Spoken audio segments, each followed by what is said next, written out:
On average, we work on around 100 incidents every year, responding to New Zealand organisations that have suffered some sort of cyber attack. There's a wide range, but there's some patterns that come through. Probably at the moment, the most common pattern is one of business email compromise and multi-factor authentication theft. So what occurs there is an unsuspecting user opens up an email, clicks on a link, enters in their password to download a document, and then does the right thing and hits the MFA code on their phone. Unfortunately, the attackers have managed to also be involved in that interaction, and they've stolen the password and stolen the multi-factor authentication token. It's what's called adversary in the middle, and it's so important that the government did put an alert about it just a couple of months ago. Unfortunately for the victim, they don't necessarily know about it when it's happened. What will happen is maybe 2 or 3 weeks down the track, they'll receive an email or a phone call from a customer of theirs saying, hey, you've sent me this email, but did you really mean me to click on this link because it doesn't quite make sense? That's the first time that victim actually realises that their mailbox has been compromised. They then go and talk to IT about it, talk to the security people, maybe talk to some digital forensic incident response people about it as well, and they'll do an examination. And that examination will reveal exactly the steps that the attacker took. And unfortunately, what's happening a lot now as well is those attackers are downloading copies of the entire mailbox. So if you can imagine all of the things that you've ever communicated with in a mailbox, that's now in the attacker's hands. I find it fascinating that, you know, for so long we were told that two-factor authentication was the way to go. It was a safe way to go. So now even that's been compromised. Where do we go from there? What's the next step? Well, two-factor authentication or multi-factor authentication, it's an amazing tool, and it does, and it has for quite some time, reduced the risks of a cyber breach occurring. But it's not the silver bullet, it's just one of the steps. Because the cyber attackers are always pivoting, they're working out different ways to get around this technology, is the vendors, the people providing the multi-factor authentication, they are always looking at things that they can do to further secure it. So for example, in the case, Microsoft recently have issued a number of new alerts which recommend people turn on conditional access.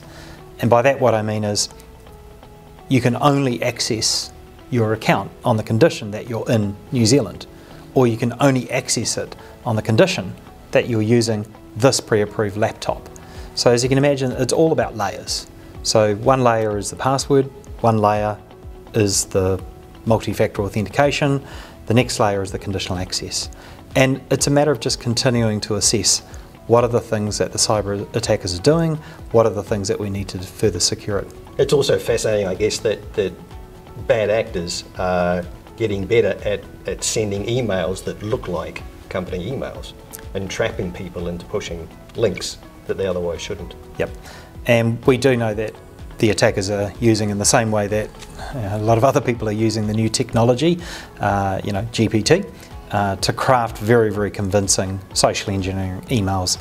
All it takes is a logon to a GPT tool and a little bit of information to feed into it, and you could say, well, take this draft here and write it in the format of a finance professional, and within seconds you've got a very, very convincing email that can be used to send out.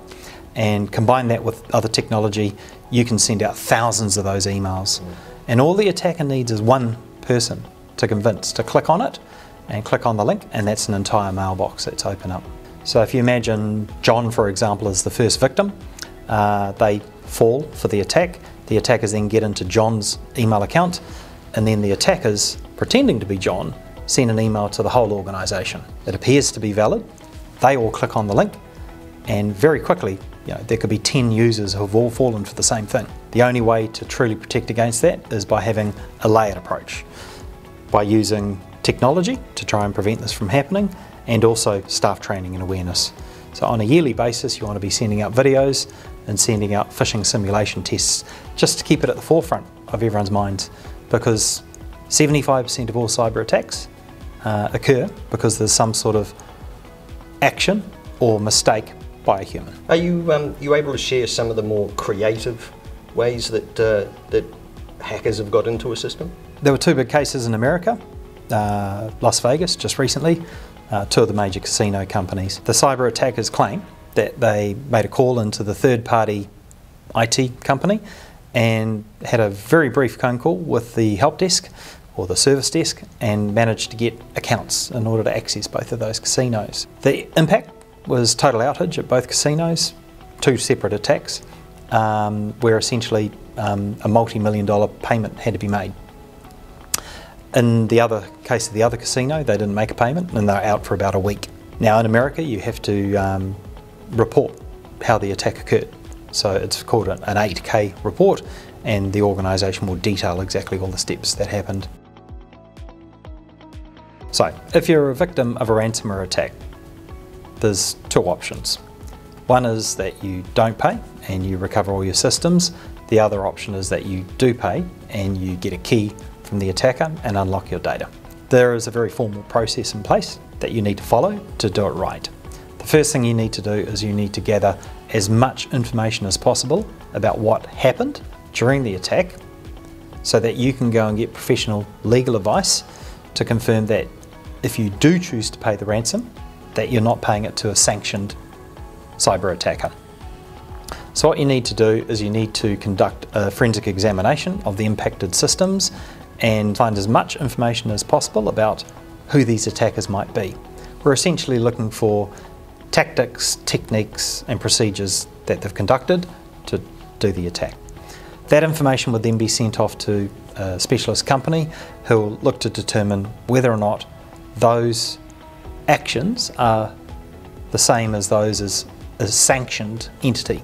And by entity I mean an individual, an organisation or potentially a country. There's certain well-known ransomware groups that you just simply cannot pay to because they're associated with countries that are sanctioned.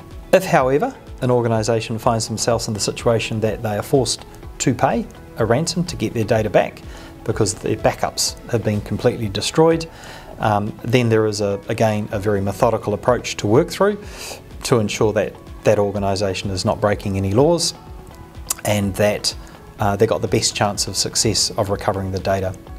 What I've found in all the jobs I've worked on is for those that have done it right, for those that have paid the ransom, that they'll get their data back 100% of the time. However, I'm certainly aware of situations where people haven't followed all the due diligence process and they haven't got all the data back. Cyber attackers, when they're attempting to gain access to a system, they're not particularly looking for a given organisation. They're going to use a scattergun type approach. They're going to be using automated tools to look for vulnerabilities, so remote access, vulnerable systems that haven't been patched and the like. And then if they manage to gain access to a certain organisation, they'll then take a look around. They'll do an assessment. Is there anything here of value? But I do hear a lot of small to medium organisations say to me, well, hey, surely we're not going to be in the crosshairs of a cyber attacker.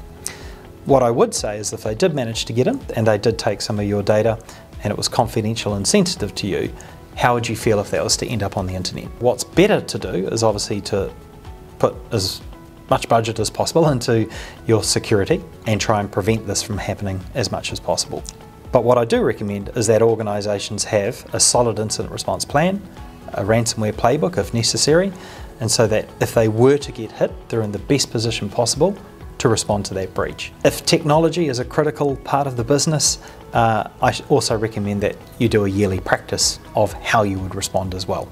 And indeed, over in Australia, the government has actually mandated that all critical infrastructure providers need to conduct a simulation every single year. So another consideration organisations need to make is, particularly as a result of COVID and a lot of people working from home, is people are using their home computers to conduct work business on. Now the reason why cyber governance is becoming more popular is because the very first step is to consider your hardware. And by doing that, and for example ensuring that there's security systems in place on that hardware, that will reduce the risk of it being attacked. If however someone's using their personal machine, it's unlikely to be considered at all as part of that cyber governance program. So I would recommend any organisation that is having staff use computers to do their work is that it should be from a work-issued device as much as possible, and if not, that staff member notes that they're using a personal device and that they check in with the IT team or the security people and ensure that it's got at least the bare minimum security settings in place. And there's certain places that you can go, such as security researchers put out, for example, the Magic Quadrant, and they give you an idea as to which tools are perhaps performing better this year, and that changes all the time. Organisations are looking at the options that they can take to manage their technology and cyber risk. One of those options is to outsource a lot of the risk by way of insurance. So cyber insurance is a relatively new line of insurance. I've been working on jobs perhaps over the last decade where cyber insurance has applied. What I would say is when organisations buy cyber insurance, that many of those organisations will also implement additional security measures on top, because the underwriting questions require them to do so. I think cyber insurance is a good option, because if an organisation suffers a breach, not only will they be able to recover their losses, potentially, they'll also get a team of experts who can help at the time of the attack. And it's those experts that a lot of organisations probably have never met before and didn't think they ever needed. But in their time of need, it's certainly useful to have legal experts, forensic experts, public relations experts, and the like.